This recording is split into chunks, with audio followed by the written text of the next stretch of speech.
Mobiles आणि WhatsApp group आहे त्यावर राज्यात राजकारण तापलं आहे, त्याबद्दल तुम्ही काय स्पष्टीकरण द्याल? भंडारा भारतीय जनता पार्टीच्या बैठकीमध्ये आमच्या पक्षाचे महाराष्ट्रामध्ये 1,00,000 बूथ आहे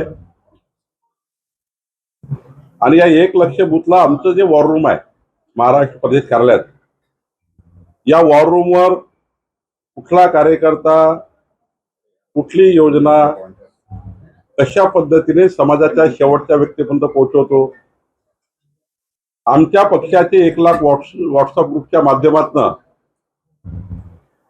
कोण काय व्यक्त होतं, समाजाच्या काय प्रतिक्रिया आहे, आणि हे रोज आम्ही त्या ठिकाणी त्यावर बसून काम करतो. कधी कधी निवडणुकीच्या काळामध्ये निगेटिव्ह पॉझिटिव्ह बातम्या येत असतात आणि त्यामुळं मी काल असं म्हणालो भंडारा भारतीय जनता पार्टीच्या बैठकीमध्ये की आमच्या कार्यकर्त्यांनी केलेले कॉमेंट्स, आमच्या कार्यकर्त्यांनी केलेले कामं, हे व्हॉट्सअप ग्रुप आमचं जे वॉर रूम आहे हे संपूर्ण चेक करतं. त्यामुळे निवडणुकीच्या काळामध्ये पक्षाच्या कार्यामध्ये, पक्ष कार्यात जे काही कामं सांगितले गेले, जे काही पक्ष म्हणून आपण भूमिका घेतल्या, माननीय मुख्यमंत्री देवेंद्र फडणवीसजीकडनं काही त्या ठिकाणी विकासाच्या कामाच्या योजना आल्या, मोदींच्या सरकारच्या योजना आल्या, या सर्व आम्ही त्या ठिकाणी मॉनिटर करतो आणि जनतेपर्यंत पोहोचवणे, व्हॉट्सअप ग्रुपच्या माध्यमातून पोहोचवणे, प्रत्येक व्हॉट्सअप ग्रुपमध्ये काय त्या ठिकाणी सुरू आहे हे आमचं पक्षाची यंत्रणा आहे.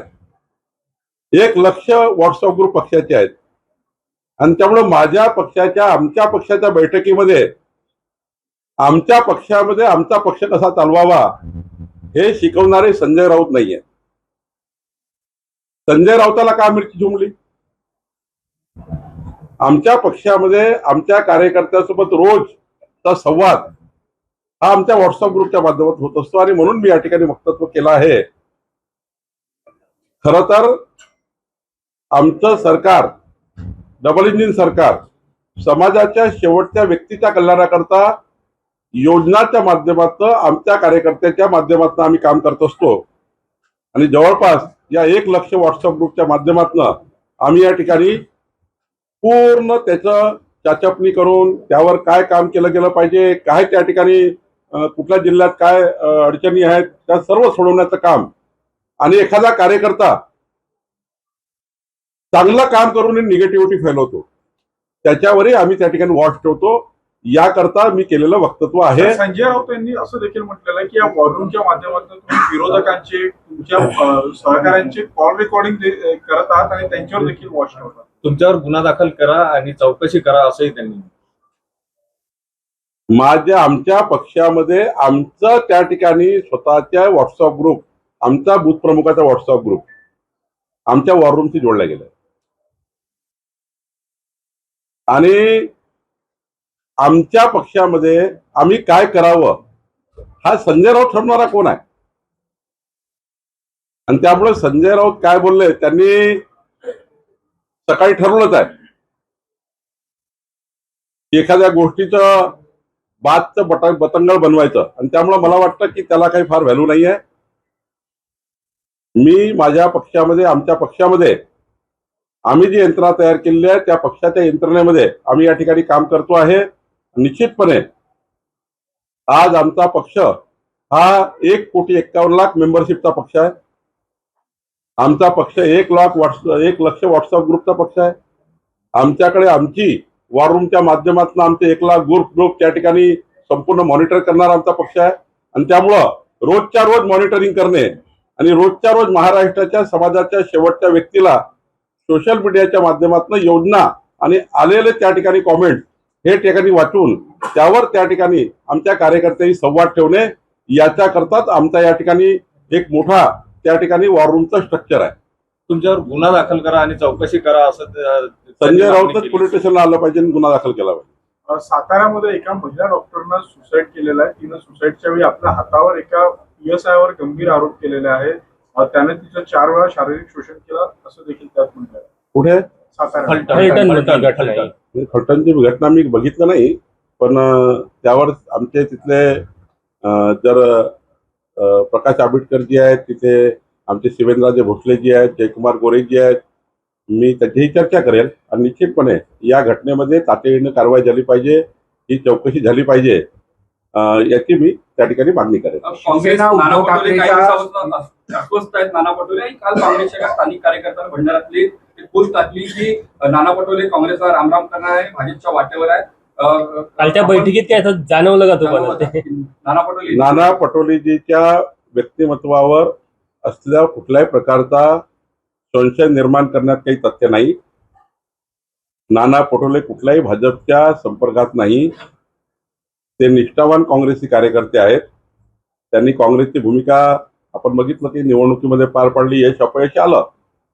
पण नाना पटोले हे खऱ्या अर्थाने भारतीय जनता पार्टीच्या कुठल्याही नेत्याशी कुठल्याही पक्षप्रवेशाबद्दल किंवा पक्षामध्ये येण्याबद्दल भूमिका घेऊ शकत नाही, कारण त्यांची भूमिका ही काँग्रेस पक्षाची भूमिका आहे. काँग्रेसचे ते सक्रिय कार्यकर्ते आहेत, पदाधिकारी आहेत, नेते आहेत.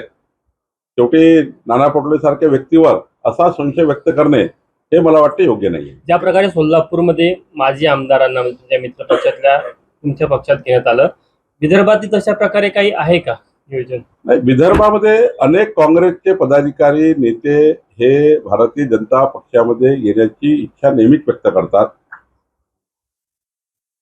माननीय प्रधानमंत्री मोदींच्या नेतृत्वामध्ये विकसित भारताच्या संकल्पाला साथ देण्याकरता काँग्रेसचे अनेक नेते भाजपामध्ये येण्याचा विचार करतायत. माननीय देवेंद्र फडणवीस यांच्या नेतृत्वावर त्यांचा विश्वास आहे आणि आता हे कळलेलं आहे काँग्रेसच्या कार्यकर्त्यांना की पुढचे 15 वर्ष काँग्रेसमध्ये राहून आपलं आयुष्य त्या ठिकाणी घालवण्यापेक्षा, आपल्या आयुष्याचं राजकीय नुकसान करण्यापेक्षा भारतीय जनता पक्षाच्या चळवळीत जर आपण गेलो, भारतीय जनता पक्षासोबत गेलो, तर किमान समाजाच्या शेवटच्या व्यक्तीला न्याय तरी देऊ शकू. म्हणजे कुठल्या पक्षाच्या पदाच्या अपेक्षेने तो म्हणत नाहीये की आमच्या भाजपमध्ये येतो. एवढंच सांगतो, अनेक कार्यकर्ते आजही मी पक्षप्रवेश केले, कालही पक्षप्रवेश केले. अनेक काँग्रेसचे लोक हे सांगतात की किमान आम्हाला जनतेची सेवा तर करता येईल, केंद्र राज्य सरकारच्या योजनेच्या माध्यमातून समाजाला न्याय देता येईल. काँग्रेस पार्टीमध्ये ना कोणी आम्हाला विचारत, ना कोणी चर्चा करत, कोण कुठं आहे याची माहिती काँग्रेस पार्टीला नाही आहे. चांगले चांगले पदाधिकारी हे टीम लाईनच्या बाजूला पडलेले आहेत, ते त्या ठिकाणी बाजूला गेलेले आहेत आणि त्यामुळं एकंदरीत जो संवाद आहे पक्षामधला, एक नेत्यामधला संवाद आहे, त्यामुळे फार मोठी विसंगती निर्माण झाली आहे. नेत्यामधला आपसातला समन्वय त्या ठिकाणी नाही आहे. त्यामुळे काँग्रेसच्या कार्यकर्त्यांना त्या ठिकाणी कुणाकडे जावं, नाना पटोलेकडे गेलं तर वडेट्टीवार नाराज, वडेट्टीवारकडे गेले तर हर्षवर्धन सपकाळ नाराज, हर्षवर्धन सपकाळ गेले तर अजून कोणी नाराज. त्यामुळं तिथे ज्या पद्धतीचं अविश्वासाचं वातावरण पक्षाच्या नेत्यामध्ये आहे, टीमवर्क काँग्रेस पार्टीत संपलेला आहे आणि त्यामुळं अशा वेळी कोण कार्यकर्ता त्या ठिकाणी आपलं आयुष्य घालवेल, कोण कार्यकर्ता आपलं त्या ठिकाणी आयुष्य खराब करेल. आणि त्यामुळं मोठे मोठे नेते काँग्रेसच्या या दुहीला, काँग्रेसमधल्या या विसंवादाला कंटाळलेले आहेत आणि केंद्रामध्ये काही त्यांच्या काँग्रेस पार्टीमध्ये कुणाचा अप्रोच नाही, कुणाही चर्चा करता येत नाही. या राज्यातले भारतीय जनता पार्टीचा प्रत्येक कार्यकर्ता हा मोदीजींना भेटू शकतो, अमित भाईंना भेटू शकतो, नड्डाजींना भेटू शकतो, देवेंद्रजींना भेटू शकतो. राज्याच्या देशातल्या वरिष्ठ नेतृत्वाला भाजपचा कुठलाही कार्यकर्ता भेटू शकतो. पण काँग्रेसमध्ये मात्र राज्यातल्याच नेत्यांना भेटण्याची कुठेही त्या ठिकाणी शक्यता नाही आहे, कारण विसंवाद आहे आणि त्यामुळे यातून कार्यकर्ते तुटलेले आहे. यातून लोकांना वाटतं आहे की आता काँग्रेस पार्टीमध्ये आमची सुनवाईच नाही आहे. भाजपमध्ये किमान आम्ही गरीब माणसाची सेवा करू शकतो, सेवेचा संकल्प पूर्ण करू शकतो, म्हणून त्या ठिकाणी भाजपाकडे येण्याचा ओढा वाढलेला आहे, कार्यकर्त्याचा विश्वास वाढलेला आहे. हर्षवर्धन सपकाळ यांनी आरोप केलेले आहे की 21 डिफेंडर गाड्या सत्ताधाऱ्यांना मिळाल्या, त्याच्यातील एक गाडी बुलढाण्याला सुद्धा सत्ताधाऱ्यांना दिलेली, असा आरोप काँग्रेस नावं लवकरच समोर आणू आम्ही त्या डिफेंडर गाड्या सप्लाय कॉन्ट्रॅक्टरने आमदारांना 21 डिफेंडर गाड्या दिल्या, वेगवेगळ्या आमदारांना 21 वेगवेगळ्या. असं आहे, सकाळी झोपून उठल्यावर जेव्हा त्यांना व्हिजनवर बोलता येत नाही, विकासावर बोलता येत नाही तेव्हा डिफेंडरचं हे झालं, ते सकाळी झोपून उठून पोंगे वाजवतात, यांना काही अर्थ नाही आहे. मला वाटतं की विकासावर बोललं पाहिजे. आज राज्याला विकासाची गरज आहे. माननीय मुख्यमंत्री एक महाराष्ट्राचं 2029चं 2035चं 2047चं व्हिजन घेऊन त्या ठिकाणी काम करताय. एकही दिवस विरोधी पक्ष, मला तर चिंता येतं, कधी कधी वाईट वाटतं, एकही दिवस मागच्या वर्षभरात विरोधी पक्षाच्या कुठल्याही नेत्यांनी विकासावर चर्चा करण्याकरता देवेंद्र फडणवीसांची वेळ मागितली नाही. एकही नेता नाही विरोधी पक्षामध्ये. फक्त निवेदन दिलं, अतिवृष्टीचं नाटकबाजी केली, नौटंकी केली. पण विकासाच्या मुद्द्यावर, मुंबईच्या मुद्द्यावर, पुण्याच्या मुद्द्यावर, नागपूरच्या मुद्द्यावर दिवसभर मीडिया समोर त्या ठिकाणी टोमणे मारणे, टोमणेबाजी करणे. सरकार आणि विरोधी पक्षाचं हे जे स्ट्रक्चर आहे, हे स्ट्रक्चर कशा करता आहे? विरोधी पक्षांनी 5 वर्ष समाजाच्या शेवटच्या व्यक्तीच्या विकासाकरता सरकारला त्या ठिकाणी धारेवर धरणे, सरकार म्हणून त्या ठिकाणी वारंवार सरकारकडे जाणे, सरकारकडे आपल्या भूमिका मांडणे. या राज्यामध्ये विरोधी पक्ष हा विकासापासून दूर गेला आणि त्यामुळे अशा डिफेंडर, मग ते काय काय काल आणलं, वेगवेगळ्या पद्धतीचं हे. शेवटी आम्ही विरोधी पक्षात काम केलंय 25-25 वर्ष. सरकारकडे 50-50 वेळा आम्ही गेलो आहे की सरकारनं कुठल्या भूमिका घेतल्या पाहिजे. विरोधी पक्षाची भूमिका विरोधी पक्ष वठवत नाही आहे आणि त्यामुळे या राज्याला विकासाकडे नेण्याचा जो एक सामूहिक एजेंडा आहे तो या राज्यामध्ये बिघडलेला आहे. आमचं सरकार मात्र विरोधी पक्ष जरी काही करत नसेल तरी आमचे देवेंद्र फडणवीसजी विकासाच्या विजनवर त्या ठिकाणी काम करतायत. महायुतीच्या कार्यकर्त्यांना स्पष्टपणे देवेंद्रजींनी सूचना दिल्या आहे, म्हणजे भाजपच्या कार्यकर्त्यांना. महायुतीमधले आम्ही भाजपचे प्रमुख भूमिकेमध्ये कार्यकर्ते आहोत. आम्हाला सर्वांना देवेंद्रजी सूचना दिल्यात की महायुतीमध्ये मतभेद आणि मनभेद तयार होणार नाही, असं कुठलंही वक्तव्य करायचं नाही. भाजपाने आता त्यामध्ये बऱ्यापैकी भूमिका घेतली आहे. माननीय एकनाथ शिंदेजीही त्यांच्या प्रमुख जे नेते आहेत त्यांना सांगतील की महायुतीमध्ये मतभेद मनभेद होणार नाही. एकनाथ शिंदेजींनी यापूर्वी अनेक वेळा त्यांच्या बैठकीत बजावलाय. पण एखाद्याला वारंवार सवय पडली, एखाद्याला आपल्या गावातली व्यक्तिगत दुश्मनी काढायची आहे, आपल्या मतदारसंघातल्या दुश्मनीला घेऊन आपल्या मतदारसंघात स्वतःचं अस्तित्व टिकवण्याकरता काही लोक आपल्याला महायुतीच्याच व्यक्तीला विरोधक समजत आहेत.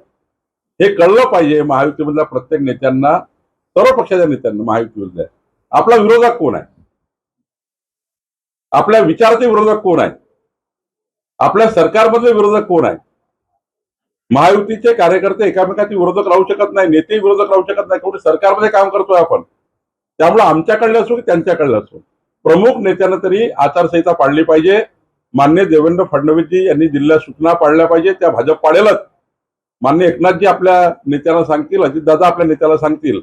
पण महायुतीच्या प्रमुख जे नेते आहेत आमचे, त्यांची भूमिका एकच आहे, मनभेद आणि मतभेद तयार करायचे नाही महायुतीमध्ये. आपण परत सूचक बोललेले आहे, पण धनगेकरांच्या आरोपांच्या पैरी मोहळांवर सुरूच आहे आणि आज अजून एक आरोप केलेला त्यांनी की मोहोळ महापौर असताना बडेकरांची गाडी वापरत होते, जे संपूर्ण वाद पुण्यात सुरू आहे. त्यावरून मी सांगितलं की धनगेकर हे स्थानिक राजकारणामध्ये मुरली मोहोळला आपला विरोधक समजून आणि समजणं याच्याकरता की निवडणुकीमध्ये पराभव झाला ना, प्रचंड मताने पराभव झाला. आमच्या मुरली मोहोळनी प्रचंड मोठा पराभव केला आणि माननीय मुरली मोहोळजींनी स्पष्ट केलं ना की हो, एक काळ असा होता की त्यांचे संबंध होते, पण निवडणुकीच्या राजकारणानंतर, निवडणुकीनंतर त्या ठिकाणी काही आमचे संबंध नाही आहे. मी एकदा माननीय मुरली मोहोळजींनी स्पष्टता दिल्यानंतर त्यांनी त्याचं स्पष्टीकरण केलं. 1 वेळा सोडून 4 वेळा केलं. पण त्यानंतर हे जे पिसाळलेले आहेत लोक, काही लोक पिसाळले आहेत.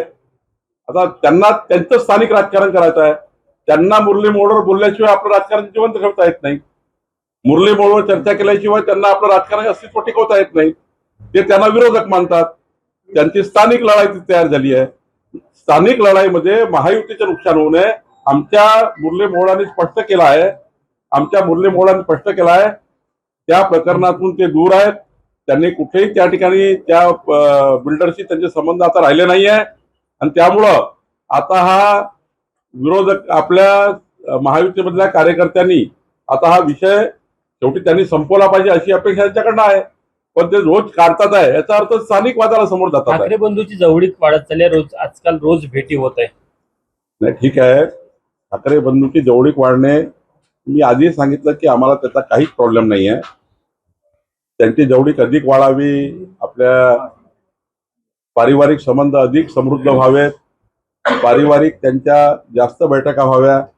राजकीय दृष्ट्या एक आले तरी काही आपलं कोणाचं म्हणणं नाही, कारण ठाकरे बंधू जे आहेत हे वेगळे कोणत्या कारणाने झाले? काही पारिवारिक भांडण झालं का? वेगळे राजकारणाकरता झाले होते. राजकारणाकरता एक आले तर त्याला काय? माननीय राजसाहेब, माननीय उद्धव साहेब वेगळे कशासाठी झाले? ते प्रॉपर्टीचे भांडण झालं होतं का? काही पारिवारिक वाद झाला होता का? महाराष्ट्रात बघितलंय की राजकारणाकरता वेगळे झाले आणि आता महाराष्ट्रात बघतोय की राजकारणाकरता एक आले. आणि त्यामुळे याच्यामध्ये फार काय आता मला वाटतं माझ्यासारख्या कार्यकर्त्यांनी चर्चा करायची नाही. आमच्या समोर एकच प्रश्न आहे, कितीही कोणी एक आलं, महाविकास आघाडीमध्ये किती जुळले तरी भाजपा महायुती 51% मतं घेऊन महाराष्ट्रामध्ये संपूर्ण नगरपालिका, जिल्हा परिषद आणि महानगरपालिका जिंकेल. विधानसभेच्या निवडणुकीमध्ये जेवढे मतं मिळाले त्यापेक्षाही जास्त मतं स्थानिक स्वराज्य संस्थेमध्ये भाजपा महायुतीला मिळतील. आमचे एकनाथजी, अजितदादा आणि देवेंद्रजी या तिघांच्याही नेतृत्वामध्ये या ठिकाणी मोठा विजय. आणि मी तर दाव्याने सांगतो, एकही जिल्हा परिषद काँग्रेसला जिंकता येणार नाही, एकही नगरपालिका उभाटाला जिंकता येणार नाही आणि एकही महानगरपालिका शरद पवार साहेबांना जिंकता येणार नाही. इतकी ताकद महाराष्ट्रामध्ये महायुतीच्या मागे जनतेने उभी केलेली आहे. शेतकऱ्याच्या पाठीशी देवेंद्र फडणवीसजीचं सरकार उभं राहिलं आहे. 32,000 कोटी रुपयाचं एक शेतकऱ्याला आधार देण्याचं काम खरीपामध्ये पुन्हा शेतकरी उभा झाला पाहिजे याकरता काम माननीय देवेंद्र फडणवीसांच्या सरकारने केलं, आमच्या सरकारने केलं आणि वाटेल ती मदत आम्ही शेतकऱ्याला करू. पण आमचं सरकार हे शेतकऱ्याकरता, शेतमजुराकरता काम करत आहे आणि त्यामुळे जनता, शेतकरी, शेतमजूर आणि पुन्हा तर माननीय प्रधानमंत्री मोदीजींनी दसरा दीपावलीला गिफ्ट दिली आम्हाला. 27% जीएसटी कमी केला. 27% या राज्यातली अनेक वस्तूवर, म्हणजे मध्यमवर्गीय गरीब व्यक्तीच्या झोपून उठल्यापासून झोपतपर्यंत ज्या वस्तू मध्यमवर्गीय गरीबाला लागतात त्या सर्व वस्तूवर 27% रेट कमी करण्याचं काम मोदीजींनी केलं. त्यामुळं यावर्षी मार्केटमध्ये ज्या पद्धतीचा उठाव आहे, 27% रेट कमी केले. मध्यमवर्गीय गरीब माणसं जे वस्तू घेतात त्याच्यावर, साऱ्या वस्तूवर जे गरीब कल्याणाच्या, मध्यमवर्गाच्या कल्याणाकरता काम केलं आहे आणि त्यामुळे जनता आमच्या बाजूने उभी आहे. जनता महायुतीला मत देणार आहे. मोदीच्या मार्गदर्शनाखाली देवेंद्र फडणवीसांच्या नेतृत्वामध्ये, एकनाथजी, अजितदादाच्या त्या ठिकाणी नेतृत्वामध्ये आम्ही जिंकणार आहोत आणि हे पिसाळलेले आहेत. त्यामुळे हे पिसाळलेले आहेत. हो, मिहानमध्ये काल सोलर इंडस्ट्रीने मिहानमध्ये 12,000 कोटीची गुंतवणूक केली आहे. नागपूर हे संरक्षण आणि एरोस्पेस क्षेत्रामध्ये हब बनण्यासाठी एक पाऊल आता परत पुढे टाकलेलं आहे. नागपूर हे खऱ्या अर्थाने पुढच्या काळामध्ये एक आंतरराष्ट्रीय शहर म्हणून डेव्हलप होणार आहे. एक इंडस्ट्रियल डिस्ट्रिक्ट, एक कॉमर्शियल डिस्ट्रिक्ट, एक बिझनेस हब नागपूर तयार होत आहे. नागपूरला आम्ही एक इंडस्ट्रियल कॉरिडॉरही करतोय. आमचा जो आउटर रिंग रोड तयार होतोय दुसरा, त्या आउटर रिंग रोडवर मोठ्या प्रमाणात कॉमर्शियल डेव्हलपमेंट होणार आहे. आणि ज्या पद्धतीने मुंबईमध्ये बीकेसी झालं त्या पद्धतीने नागपूरमध्ये नवीन नागपूर हे लाळगाव हिंगण्यामध्ये येत आहे. हे एक बिझनेस सेंटर होणार आहे, बिझनेस डिस्ट्रिक्ट होणार आहे आणि त्यामुळे नागपूर हा आता सर्वांकरता एक महत्वाचं सेंटर झालं. आमचं नागपूर देशातून कुठूनही येण्याचा प्रयत्न केला. दिल्लीवरनं गेले, चेन्नईवरनं गेले, बेंगलोरवरनं आले, मुंबईतनं आले, पुण्यातनं आले. आमचं नागपूर 1000 ते 1200 किलोमीटरवर सेंटरमध्ये आहे, 0 माईल आहे आणि इथे जमिनीबद्दल चांगली अवेलेबिलिटी आहे. मॅनपॉवर आमच्याकडे अवेलेबल आहे, हाय स्किल मॅनपॉवर अवेलेबल आहे.